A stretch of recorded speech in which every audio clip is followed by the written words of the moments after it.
Известный французский историк Марк Ферро как-то сказал: «У каждой нации, или почти у каждой, есть несколько историй, которые накладываются одна на другую и спорят между собой». Одно и то же событие в истории может выглядеть с точки зрения стран по-разному. Например, явный агрессор у одних может выглядеть жертвой у других. Военные преступники — героями, а черные страницы вырваны из истории. А в результате меняется общественное мнение. Когда трактовка истории — это семейное дело внутри страны. В этой фальсификации должны быть определенные разумные пределы. А когда нарушение разумных пределов? И тогда как это может отразиться на каждом из нас?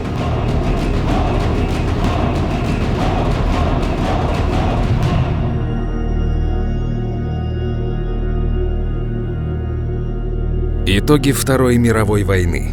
Пределы дозволенного. 2 сентября 1945 года. Токийский залив. На борт «Миссури» сходят представители японского правительства, чтобы подписать акт о полной и безоговорочной капитуляции. Это последние минуты Второй мировой войны. Я приглашаю представителей императора Японии, японского правительства и Генерального штаба императорских вооруженных сил подписать акт о капитуляции в указанных местах.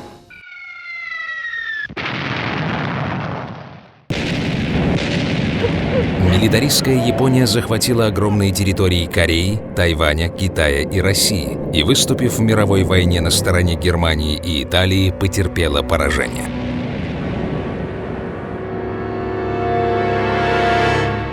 Подписав акт о капитуляции, Япония признала себя побежденной на условиях держав-победительниц, определенных на конференциях в Ялте и Потсдаме в 1945 году, одним из которых стал отказ от права на ведение войны и создания вооруженных сил.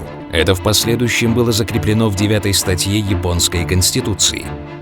Спустя годы, пользуясь тем, что очевидцев событий страшной войны осталось единицы, японские политики, подталкиваемые жаждой реванша, решили избавиться от постыдного наследия прошлого. Покаявшись? Нет, переписав историю. Храм Ясукуни, Япония. Здесь хранятся таблички с именами солдат, погибших за императора за всю историю войн. Среди табличек есть и особые. На них высечены имена военных преступников Второй мировой войны, осужденных Международным военным трибуналом. Каждый год сюда приходят японские политики, чтобы отдать им дань уважения. Это вызывает очень негативную реакцию, особенно в Китае и в Корее, которые помнят до сих пор, что из себя представляли эти солдаты японские. Какие страшные дела они там в этих странах творили.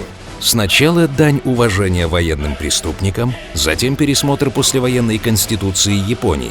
Казалось бы, незыблемые принципы были закреплены в 9-й статье. Японский народ на вечные времена отказывается от войны.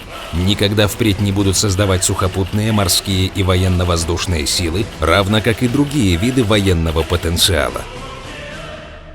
Но в этой же стране, так же, как и в некоторых других странах, существуют определенные реваншистские силы и объединения, которые хотят как раз наоборот вернуться к тому, что было, вернуться к якобы, как это называлось тогда, Великой Японии.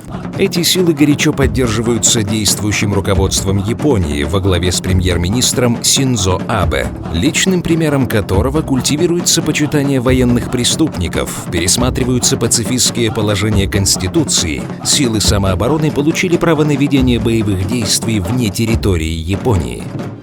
То есть получается, что теперь японские вооруженные силы могут участвовать в каких-то конфликтах, если эти конфликты с точки зрения, естественно, японского правительства, какие-то справедливые или где нужно будет там что-то, чего-то защитить. Но и все предыдущие войны Япония начинала тоже, считая, что она начинает их справедливо.